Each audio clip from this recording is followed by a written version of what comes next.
Buenas tardes. Iniciamos hoy la quinta sesión, una sesión más de este ciclo para conocer las colecciones, conociendo las colecciones del Museo de Cuenca, conocer la prehistoria del Museo de Cuenca a través de sus colecciones, sobre las primeras sociedades que poblaron nuestro territorio. Hemos hecho un recorrido hasta ahora, hasta la quinta sesión, hemos hecho un recorrido que empezó allá por el final de febrero y empezamos hablando del Paleolítico, de hace 150.000 años antes del presente. Hemos llegado hoy a uno de los momentos cúlmenes, además una de las figuras más interesantes, una de las figuras más investigadoras, más referentes para todos los que estamos en este mundo de la arqueología y más para los que están en el mundo de la prehistoria, que es Isabel Martínez Navarrete. Como os decía, hoy vamos a centrar la explicación en la edad del bronce, una edad de construcción, de construcción de nuestro pasado y sobre todo de nuestra prehistoria. Una edad que tiene muchos interrogantes, pero gracias a investigadoras como Isabel también muchas certezas ya. Isabel Martínez Navarrete, es investigadora, porque no se deja de ser investigadora, pues eso, sí. aunque se jubile del Centro Superior de Investigaciones Científicas de Madrid. Tiene una dilatadísima trayectoria investigadora que necesitaría yo más tiempo que ella para explicarla. Entonces yo solamente me voy a centrar en dos puntos importantes que llaman la atención, sobre todo que nos atraen a nosotros, es sus inicios allá por finales de los 70, sobre todo durante todos los 80, en excavaciones en yacimientos de aquí de Cuenca, especialmente el Recuenco, que es el que nos va a contar hoy, pero también en la cima del Cabezo de la Fuente, en Boniches, en la Parra de las Vegas, en el Cerro de Castillejo, también ha estado en el Cerro de Castillo, en Huete. Aparte de la propia provincia de Cuenca, su centro principal de investigación ha sido la edad del bronce del interior, estas morras, motillas y castilletes que nos traen de cabeza a todos, todavía hoy. Y sobre todo, ya es doctora por una investigación sobre la edad del bronce en la submeseta oriental, en la meseta central, pero llama la atención y además eso pone muy de relieve su manera de trabajar y sobre todo su capacidad. El subtítulo o el segundo título que pone en su tesis, que es una revisión crítica. Estamos hablando de una tesis del año 65, cuando se estaba construyendo la edad del bronce aquí, ¿no? Y ya en el 85 ella, con su juventud, ya ha hablado de una revisión crítica, con lo cual la verdad es que sus visiones, esas visiones críticas, esas visiones actuales, esas visiones que además enriquecen mucho porque dejan siempre más dudas que certezas, que es lo que hace avanzar la ciencia. Entonces, la verdad es que para nosotros es muy importante. Yo le agradezco muchísimo que esté hoy con nosotros. Creo que para nosotros ha sido un referente, sigue siendo un referente y nos ha enseñado muchas cosas, sobre todo a la manera de enfrentarnos a nuestras dudas y a nuestras investigaciones. Darles las gracias, como siempre, a ustedes por estar aquí hoy, una vez más, ya en esta quinta sesión, y dar las gracias, por supuesto, a todo el equipo que hace posible esto, ¿no? A todo el equipo del museo, que no me cansaré nunca de agradecer, desde Laura y María, que están aquí, que nos ayudan como becarias, que en el futuro sean compañeras nuestras, todo el equipo del museo, equipo técnico, ordenanzas, gracias a todos ellos el museo está aquí, está a su disposición y podemos celebrar sesiones como estas. Yo sin nada más que decirles, sin aburrirles más, porque no han venido a oírme a mí, han venido a oír a Maribel, les dejo la palabra y seguro que van a disfrutar tanto como yo. Muchas gracias. Pues muchas gracias, Miguel, por tu presentación y por la invitación a este ciclo que me permite participar en la difusión de las actividades del museo. Además, para mí es muy importante porque me da la oportunidad, que voy a aprovechar rápidamente, de iniciar ese apartado que siempre existe en las presentaciones, que es la historia de la investigación, en este caso del Recuenco, con mi reconocimiento público a las personas que contribuyeron a su éxito en unas condiciones muy diferentes a las que hay hoy en el trabajo arqueológico. Podrá extrañar la falta en esta presentación de los recursos tecnológicos ahora habituales, pero cuando se iniciaron los estudios, en 1977, estos recursos no existían. El primero y principal reconocimiento es al matrimonio formado por Víctor Navarro y Teodora Belinchón, Víctor Navarro Hernáiz y Teodora Belinchón Collado, entonces propietarios del Recuenco, y a los que dedico realmente mi conferencia.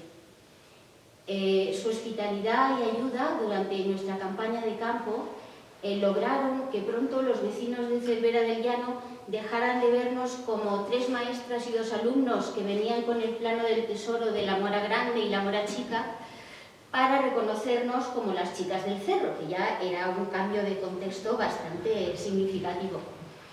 Don Manuel Osuna Ruiz, que fue director del Museo de Cuenca, organizó mi primera conferencia pública aquí mismo, precisamente, a fines de los 70, y contó conmigo para promover la Edad del Bronce en el museo, incorporando la excavación en el Recuenco en los planes anuales de investigación del propio museo. La experiencia de campo, por otra parte, de María Dolores Asquerino Fernández, fue esencial en la acrobacia olímpica que supuso pasar de la campaña de 1977, 3 directoras, 2 alumnos y 10 días de trabajo, con poquísimos medios, naturalmente, préstamos del trabajo de los instrumentos de la sección de Lucas Vallada del Museo Nacional de Ciencias Naturales, o sea, no había dinero ni para comprar las paletas, de esas condiciones a pasar en 1980 a una financiación suficiente durante un mes, en fin, eso. Una acrobacia olímpica en la cual María Dolores fue fundamental. Luego, el proyecto, es importante conocer también el proyecto de investigación, en qué contexto hay que situarlo. Se inició en 1977 con la reforma política en marcha y terminó en 1996 con las transferencias en cultura del Ministerio a las consejerías de las correspondientes comunidades autónomas, y la arqueología de campo durante estos años pasó de la triangulación con plomada, metro rígido y niveles de agua a los niveles topográficos. Los dibujos en papel milimetrado, en letraset, y la fotografía analógica en blanco y negro pasaron a reproducción digital en 3D. Las topografías, identificaciones de los huesos, rocas, semillas, pólenes, pasaron del cuñado topógrafo, en este caso Jorge Gabaldón García, y el marido geólogo de la compañera del colegio, en este caso José Luis Barrera Morate, a la contratación de una empresa o de un laboratorio científico. Estas condiciones de partida muestran que la ciencia la hacemos entre todos, en situaciones reales, con los medios disponibles, y que esto no devalúa automáticamente los resultados científicos. La ciencia es acumulativa, pero los datos primarios se leen con distintas miradas que dependen de cada época, y en ese sentido los resultados de la investigación en el Recuenco están de plena actualidad. Gracias por darme la oportunidad de demostrarlo.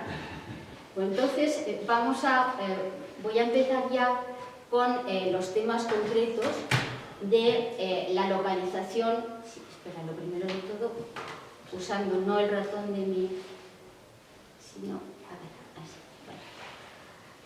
El cerro de Recuenco tiene un topónimo que es muy representativo de su situación topográfica. Una posición elevada en una serie de valles alomados, que son los que hacen la cuenca sobre la que están estas lomas y son como los recuencos, como un cuenco de cerámica con los bordes. Este recuenco está situado en el valle de Cervera del Llano, al sur de la provincia de Cuenca, en la comarca de La Almarcha. El valle forma parte de toda una serie de... A ver si puede pasar este. Sí. Toda una serie de esos valles alomados que justifican el nombre, que están aquí. Aquí tienen la parte baja, aquí tienen otra vez la zona alomada, la parte baja, todas estas zonas alomadas, y esta, en la foto está hecha desde el Cerro del Recuenco. Es uno de estos cerros alomados en el borde de... ¿No se ve? No. Pues si no prende. Bueno, entonces, este tipo de relieve tiene una estructura geológica con muchas ventajas para la ocupación, para el asentamiento de las poblaciones prehistóricas. De hecho, en este valle hay varios yacimientos arqueológicos que quizá presente Margarita Díaz Andreu en su próxima conferencia. Lo interesante, desde el punto de vista del asentamiento en el Cerro del Recuenco, es que hay una interestratificación de arcillas y margas que son impermeables con rocas arenisca más duras, y eso permite una filtración del agua de la lluvia y la aparición de ese agua a distintos niveles, a distintas alturas del paquete sedimentario, que dan lugar a manantiales y a fuentes que están varios muy cerca del yacimiento del Recuenco, cuando en la situación de sequía no es la actual, de que la familia Navarro Belinchón nos comentó cuáles eran las localizaciones de las que ellos podían disfrutar cuando estaban trabajando. El valle está próximo a importantes vías naturales de comunicación, como el Valle del Júcar y los valles paralelos a la alineación norte-sur de la Sierra de Altomira. Sin embargo, la depresión de Cervera del Llano es un espacio algo apartado, con buenas posibilidades de aislamiento. El valle está a medio camino entre la costa mediterránea y el occidente de la península ibérica, y si manejamos Google Maps, ahora que ya no estamos en 1977, pues en línea recta podemos saber que está a 215 kilómetros de la ciudad de Valencia, a 362 kilómetros en línea recta de Cáceres, y en Nazaret, la zona más cercana de la costa atlántica, son 548 kilómetros. Es decir, que en principio las condiciones geográficas, por lo menos con los medios actuales, dan mayores posibilidades de vincularse con la fachada mediterránea que con la parte atlántica. Y los ocupantes del Recuenco debieron ignorar claramente las posibilidades de aislamiento de esta depresión de Cervera del Llano, porque las características del tipo de caserío de agricultores y ganaderos, un caserío campesino que es en realidad el Cerro del Recuenco, en los materiales que aparecen, las cerámicas, la industria lítica, la industria de hueso, la manera de construir las casas es muy parecida a la que están poniendo de manifiesto nuestros colegas desde hace muchos años. Allí sí que hay una larga tradición de excavaciones en la Edad del Bronce en la zona de Valencia y de Alicante. El cerro tiene una forma alargada, nos hemos pasado de diapositiva, pero a ver si lo ven. El cerro tiene una forma alargada y que es menos accesible, porque en realidad esto no es el Himalaya, es una cosa bastante fácil de subir, pero es mucho más accesible por la parte contraria, por la parte oriental. que es la que aparece en esta imagen de abajo a la izquierda, que corresponde a la ficha de Bien de Interés Cultural de Castilla-La Mancha. Por su morfología alargada y la amplitud de la plataforma superior y por la altitud que tiene, que es unos 970 metros sobre el nivel del mar, es un emplazamiento que está bien aislado del entorno, es fácilmente identificable y tiene, desde la plataforma superior, un buen dominio visual. Esto no quiere decir que el que exista ese dominio visual implique una manera de controlar el territorio, de divisar al enemigo, ni nada por el estilo, no necesariamente.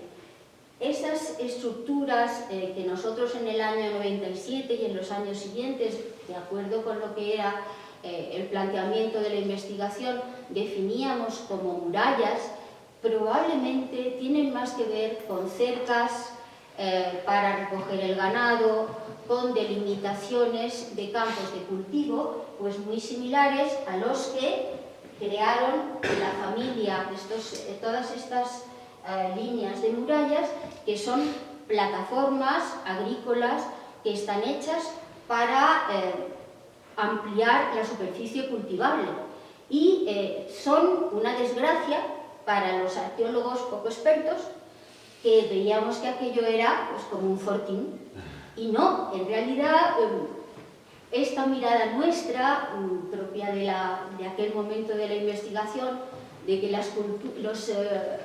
realmente el paralelo más inmediato de la Edad del Bronce era la Europa feudal enfrentada unos con otros, no tenía ningún soporte arqueológico. Es decir, cuando se ha empezado a considerar la realidad actual, qué significan en la actualidad todas esas estructuras, se ha visto que en realidad lo que se está haciendo es intentar aprovechar mejor los terrenos, pues se ha podido revisar, ver de otra manera estos muros. Ahora, distinguir lo que es un muro de una terraza agrícola de lo que es una estructura arqueológica es enormemente difícil, porque todas estas estructuras, a ver si aquí es donde creo que está, no me levanto porque si no, no lo van a ver. Todas estas estructuras, este es el TEL, la acumulación de sedimentos arqueológicos que define el asentamiento del Recuenco. Todo estos son muros del abancalamiento, algunos de ellos destruidos. Aquí hay estructuras arqueológicas y también estos. Es francamente muy difícil distinguir lo que es, salvo que haya una excavación realmente con una documentación constante y tal, es difícil distinguir lo que es el muro actual y el muro arqueológico. Hay que reconocer, por otra parte, que aunque estos muros agrícolas son un problema de discriminación, plantean problemas de discriminación, también por otra parte tienen sus ventajas, y es que al cultivar, al sacar la tierra de los campos, al arar los campos, sacan las piedras que se encuentran y las apoyan en el sitio donde más piedras haya, en los majanos. Entonces, muchos de estos majanos han servido para proteger a esas estructuras arqueológicas que asomaban en superficie y que, bueno, pues la familia Navarro decía, uy, pues aquí hay piedras, pues pongo más. Y gracias a eso también se han conservado. Esto, digamos que siempre es la tecnología de doble cara, que siempre suele existir. Nunca, siempre las cosas pueden tener dos puntos de vista, dos maneras de usarse. Aquí las terrazas estas artificiales, esta foto es de 1977, cuando llegamos al cerro por primera vez. Esta es una foto de 1980 y esta es del 88, que Antonio Madrigal, que está ahí, muchas gracias, me prestó para hacer la comparativa. Convierten estos cerros en una especie de zigurat, ¿no? Porque son toda una serie de plataformas que han excavado la vertical, que es la más alomada, han extendido esa tierra en la parte más cercana a la curva de nivel y posteriormente han puesto un freno a la erosión y a la caída de estas piedras con otras tantas piedras, a veces solo con cara externa, es decir, es la tierra y las piedras pegadas, pero a veces son demasiado eficaces para el deseo del arqueólogo y de la arqueóloga y tienen doble cara. Es decir, que esto hace difícil en un momento determinado, sobre todo cuando estás empezando la excavación, el poder decidir cuáles son las piedras que puedes quitar sin ningún escrúpulo de conciencia y cuáles son las que con la plomada y el metro rígido tienes que localizar en el plano.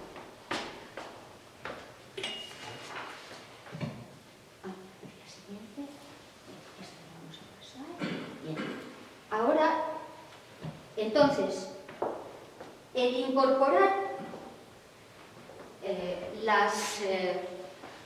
la concepción de los yacimientos como este tipo de yacimientos, naturalmente hay yacimientos con una vocación fundamentalmente militar, pero en la Edad del Bronce, en la versión actual, por lo menos en la península ibérica y desde luego en la zona de la meseta, es una sociedad agraria, son campesinos, son ganaderos y son agricultores.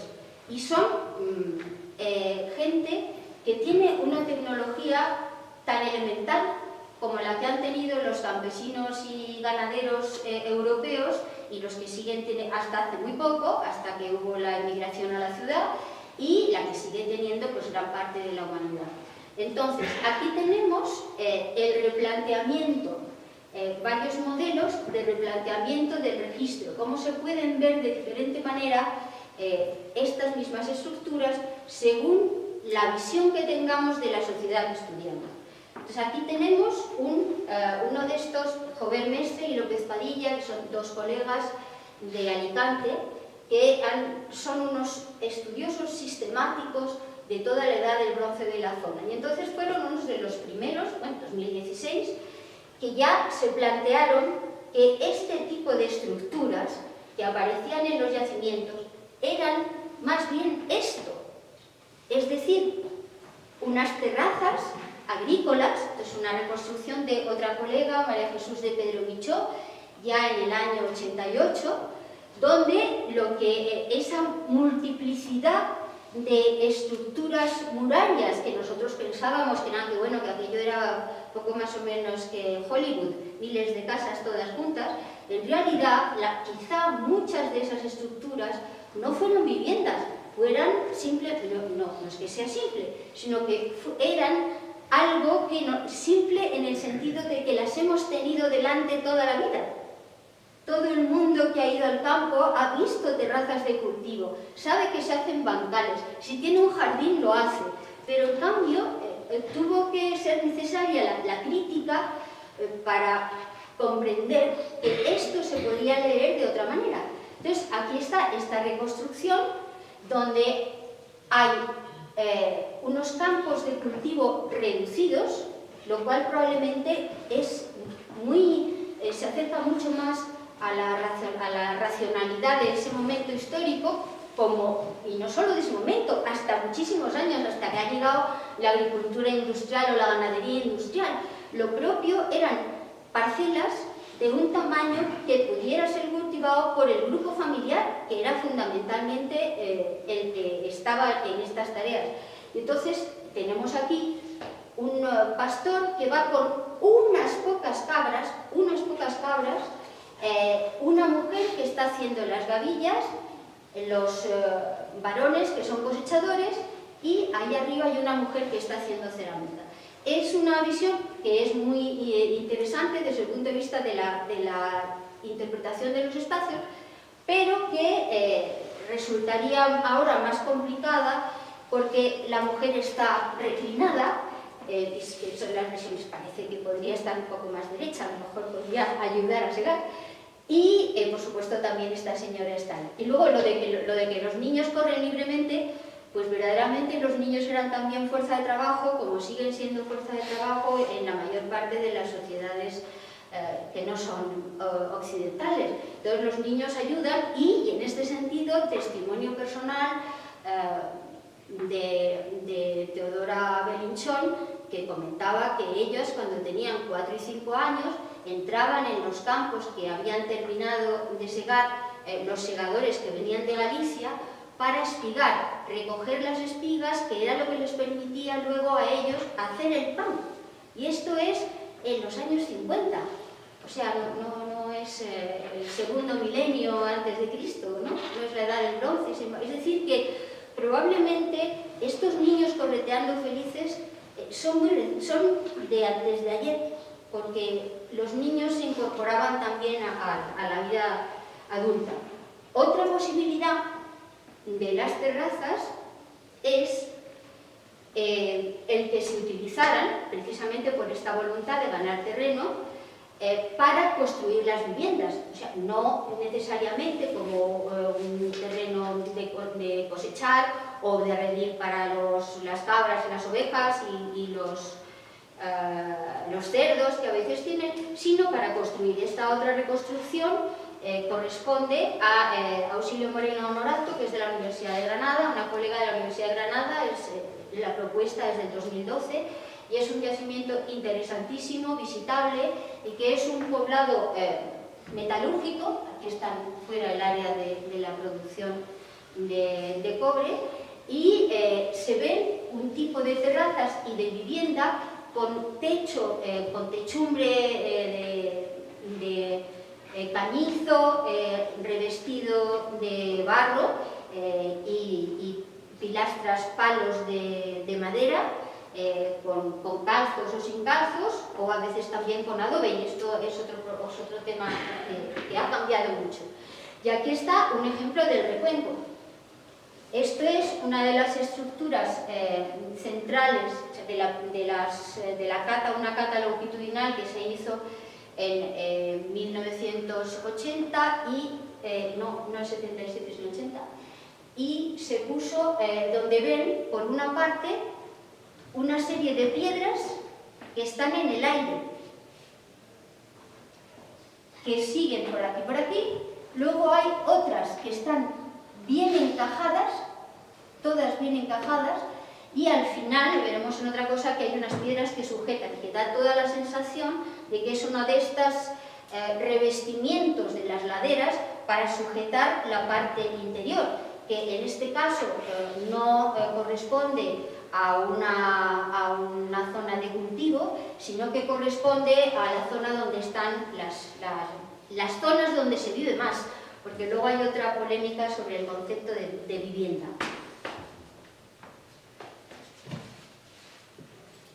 Otro de un problema que tiene también la convivencia con la agricultura tradicional es que, claro, aquí por ejemplo tenemos, no sé si se ven porque yo desde aquí lo veo difuso, pero no sé si se verá. Hay una serie de líneas por aquí, ¿las ven? ¿Sí? Bueno, estas líneas son las líneas del arado, porque esta familia nos comentó que ellos han estado cultivando su terreno con arado de mula hasta los años 60, en que ya pues se encontraron otras posibilidades de vivir alternativas a este tipo de agricultura. Entonces, si se fijan, el nivel del arado coincide con la línea superior de este muro. Esto, pues entre otros factores que ya iremos viendo, sugiere que la agricultura destruyó gran parte de por lo menos las hiladas superiores, y que es decir, que es esto que tiene la particularidad de que es una estructura, o sea, tiene restos de ocupación más no tan expresivos, digamos, como aquí, pero que está, digamos, al otro lado del muro. Pero sí tiene esta estructura que es similar, y está en una zona donde parece haber una interrupción. Entonces, esto significa que aquí había otra casa más por debajo, que no sabemos. Pero bueno, esta zona está aquí, la zona de los hallazgos más llamativos, que se concentran en los 4 metros cuadrados que van pegaditos al muro, que es donde han aparecido la mayor parte de las cosas intactas y con más. Y luego, al otro lado, pues están estos dos muros que se adosan por fuera a este muro de aquí. Se adosan como contemporáneamente, se adosan después de 100 años, de 200 años, o sea, son significativos desde el punto de vista de la definición de la planimetría en un momento determinado. Pues no estamos en condiciones de saberlo porque tenemos 5 fechas de carbono 14 por metodología convencional, por las fechas en las que se enviaron a los laboratorios, y todas ellas concentradas en esta zona. Entonces, bueno, esto nos puede dar una idea de la temporalidad aquí, pero no nos dice nada de lo que pasa en otros sitios. Entonces, lo que pasa en otros sitios, por ejemplo, en esta zona, es que todo esto está lleno de arcilla compacta estéril. Todo esto. Aquí abajo está ya la roca base con algunas plataformas más o menos organizadas, pero que cuando se ven los bordes aparece ya una tierra cenicienta y roja que en todos los sitios está pues encima, justo encima, en contacto con la arenisca de base, que está muy descompuesta. Luego hay esto que ven ustedes aquí, no vamos a ver las fotos, está a 1,5 metros por encima de la superficie de la roca base, que, por lo que sabemos, estaba toda hasta la roca base cubierta de arcilla compacta. Es decir, que esto claramente corresponde a otro momento. Lo mismo, no sé, las personas que trabajan en agricultura y que hacen los bancales no tardan un siglo en hacer el bancal. Se escoge una época determinada del año, a veces se hace un trabajo colectivo, pero no es mucho tiempo. Entonces, pues para cuando tienes que sacar con la piqueta, por si acaso hay alguna cosa rompible, con el calorcito del verano, toda la arcilla, te parece que aquello es como la construcción de las pirámides de Egipto, pero claro, realmente para las personas que están habituadas a hacer este tipo de trabajo, pues no, es una cosa fácilmente accesible. Entonces, dejando de lado el problema cronológico, la cuestión es la funcionalidad. O sea, todo este relleno llega hasta el borde, la cara externa de este muro A, que organiza todo, y tapaba en la campaña de 1983 o 85, ya no me acuerdo, tapaba prácticamente la mitad del tramo. Entonces, otra de las cosas que puede ser es que en un momento determinado que se ve en esta zona de aquí hay una caída de piedras, o sea, se ve claramente un nivel de incendio que desciende y cómo las hiladas de las piedras se van doblando, y veremos las fotos, que puede sugerir también que lo que ocurrió es que se puso eso para sujetar el muro, porque al otro lado hubiera alguna otra cosa. De momento lo que hay al otro lado son estas tiras que vimos al principio de todo, que parecía que forraban la ladera. Y luego además hay unos muros aquí, que parece que sigue esta línea, pero que es una cosa todavía. Pero para que se hagan una idea, de cuál es, y con las fechas de las campañas de excavación, que están representadas por los colores en la parte superior derecha, las intervenciones, el alcance, digamos, de las intervenciones en cada una de las campañas.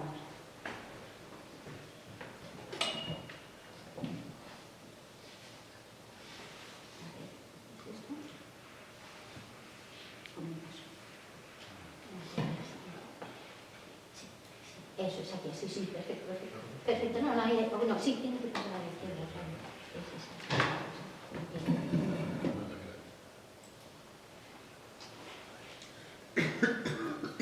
Bueno, la siguiente, ya les voy preparando el terreno. La siguiente diapositiva, vamos, pantalla, yo ya sigo con las diapositivas por mi provecta edad, pues corresponde a estas secciones. Lo que tratan de mostrar son las diferencias de altura de las distintas estructuras representadas en plano, para que, tratando de mostrarles la complejidad a la hora de tomar decisiones en la excavación sobre si, por ejemplo, estas dos hiladas de piedra que apoyan claramente sobre una superficie compacta de arcilla no tienen ninguna significación, o como nosotros pensamos, pensamos en su momento, que es, aquí no están las campañas, pensamos en su momento puede significar, digamos, una renovación del muro, subir el alzado de los muros, poniendo esto y depositando sobre el muro que ya había, que es este muro A, más piedras. Así, esta de aquí,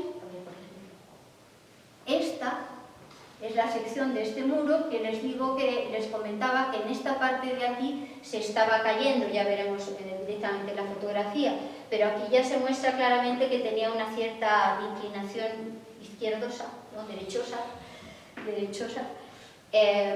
que puede justificar la conveniencia de poner toda una serie de rellenos de sujeción de la estructura. Todos lo mismo. ¿Ven? La siguiente, vamos a ver. Ya, creo que sí. Ya está, bien. Entonces, esto es la imagen de esto que hemos estado viendo.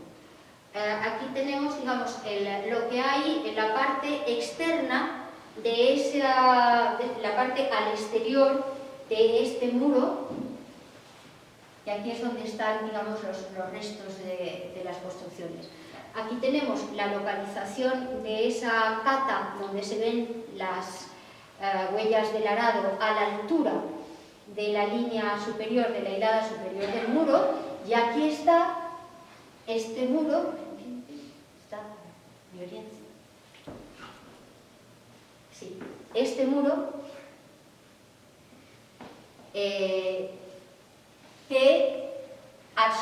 al que se adosan por el exterior este muro. Vale. Luego, esto es la zona que les comentaba, que es enorme, toda esta zona de aquí, donde hay una pedrería gigantesca entre el muro C y el muro B. Este muro B es el que, como ven aquí, no le gusta la curva y tiene aquí toda una serie de hendiduras que van señalando las líneas de posible fractura del muro, y aquí este nivel de incendio, rojo, siguiendo la inclinación, siguiendo esta inclinación, que termina en una zona donde, que es esta de aquí, este es el muro, este es el final de este muro por fuera, donde hay unas piedras de gran tamaño, y aquí han desaparecido las piedras.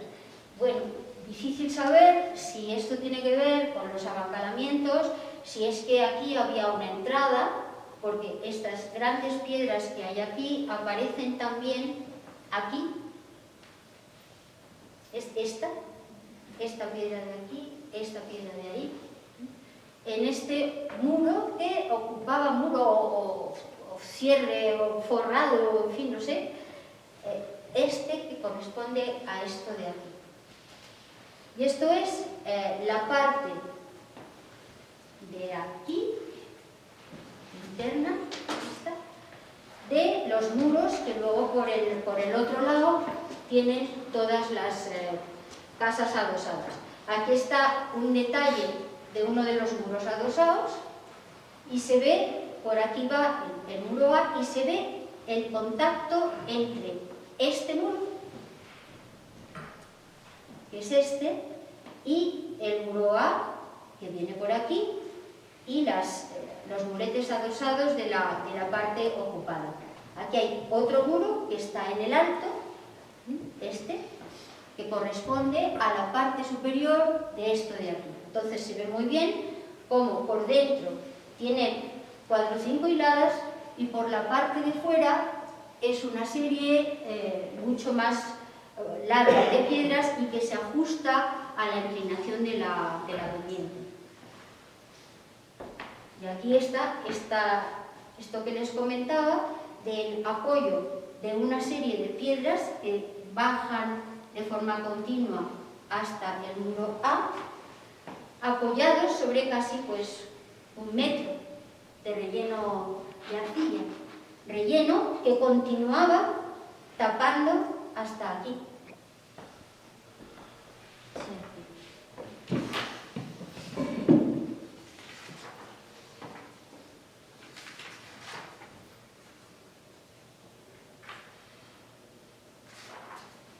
Bien, vamos a ver ahora un ejemplo. Vale. Pues ahora tenemos aquí varios ejemplos de los hallazgos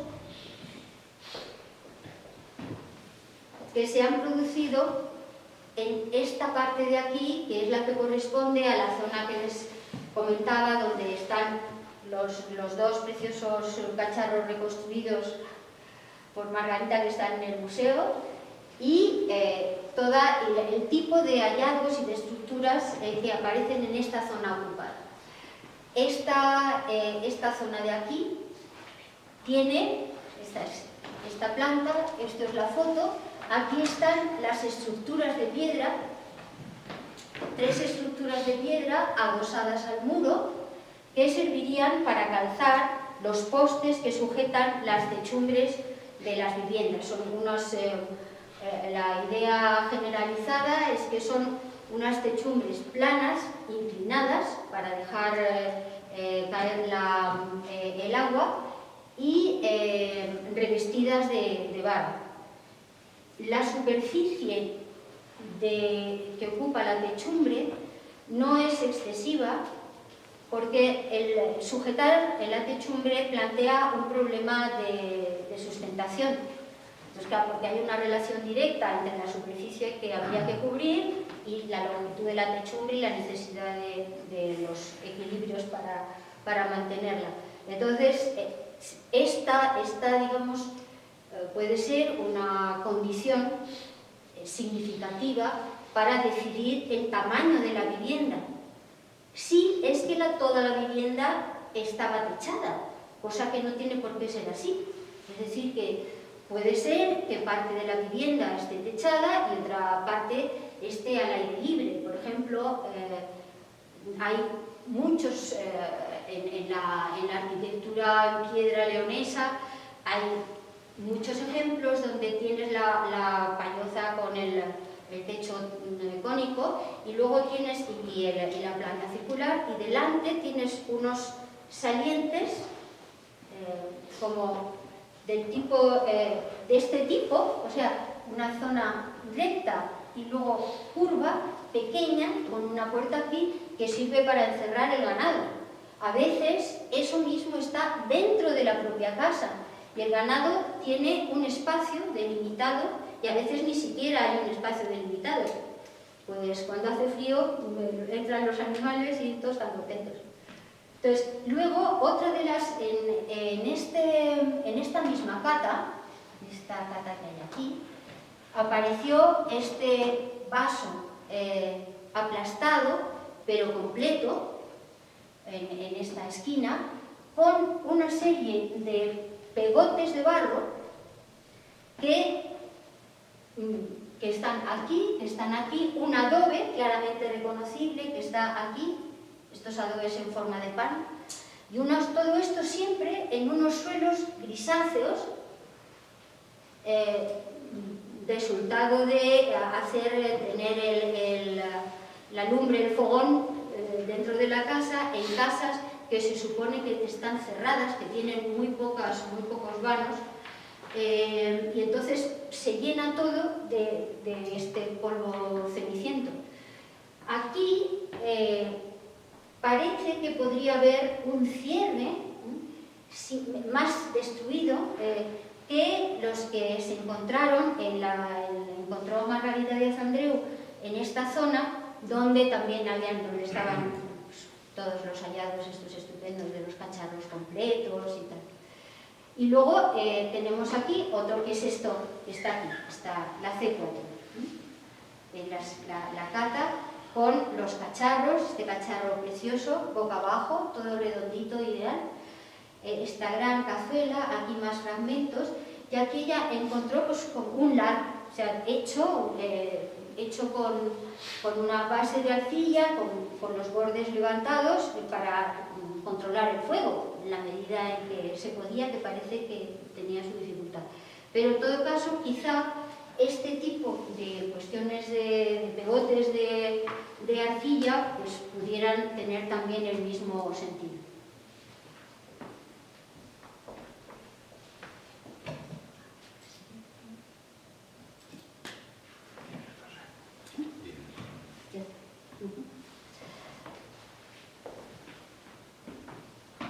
Y aquí volvemos a tener la estructura que hemos visto, que he comentado antes, con algunos de los hallazgos más llamativos, que son, por ejemplo, este núcleo de sílex, que está todo se talló en el propio sitio y se puede reconstruir, o sea que por eso no hay ninguna duda de que se talló allí.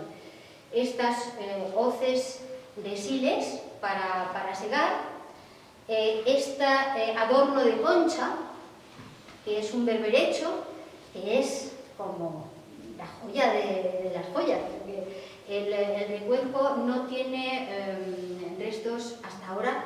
No se han descubierto restos metálicos, o sea que esta concha, los berberechos son de origen atlántico, pero eso no quiere decir que se fueran a Nazaret o que llegaran a Lisboa, sino que se va trasladando probablemente de mano en mano de unos grupos a otros. Y otra cosa también muy interesante es la presa de uso. Se está pensando siempre que esta, por ejemplo, no tiene la perforación, pero está constatado a veces este uso atando, haciendo un nudo para sostenerlo en vertical.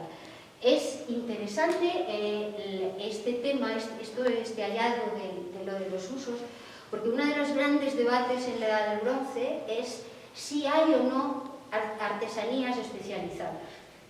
O si, por el contrario, cada familia era un poco autosuficiente, sin duda, o sea, no se niega la posibilidad de que haya gente más experta en unas cosas que en otras, pero que no hay... bueno, ese es el debate. O sea, el debate es la Edad del Bronce un periodo histórico donde, en términos generales, en la península ibérica se puede decir que hay una especialización artesanal, con lo que eso significa de dedicar a un sector de la población a actividades ajenas a ganarse la vida él y su familia, o no, o existen zonas de la península ibérica que no están bajo el control de ninguna organización política de orden superior y violencia que obligue a la gente a hacer lo contrario de lo que quiere, que es procurar hacer lo menos posible. Entonces, la presencia generalizada en los poblados de la Edad del Bronce de este tipo de hallazgos pues son indicadores que permiten aportar argumentos para el debate crítico sobre la organización política durante este periodo.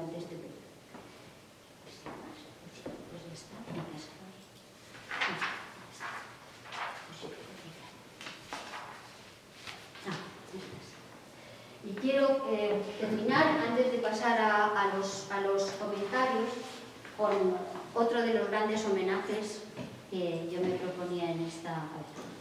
Ya está. Bueno, pues aquí les presento a María Dolores Asquerino Fernández Villuejo, que fue una persona absolutamente fundamental en la campaña de 1980, donde pasamos eso de las 5 personas 10 días a un mes de trabajo de media docena de personas, entre las cuales había dibujantes y tal.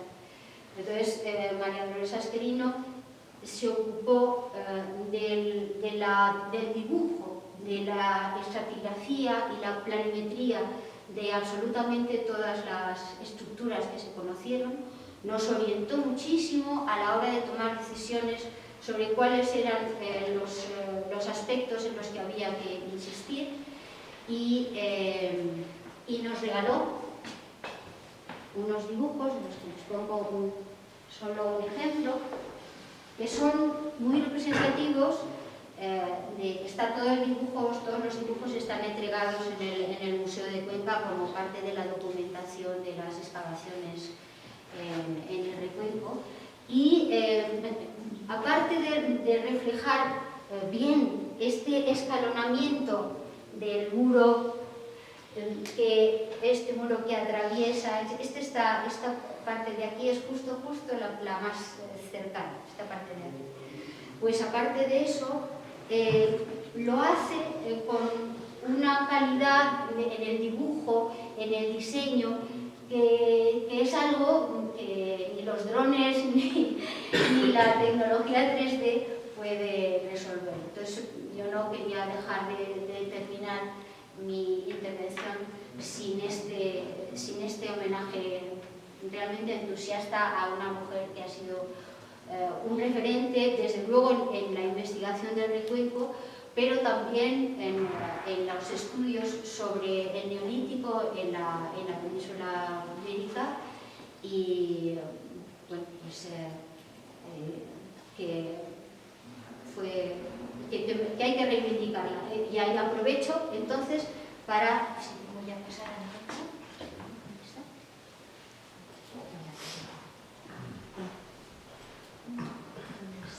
¿Cómo puedo volver a la página?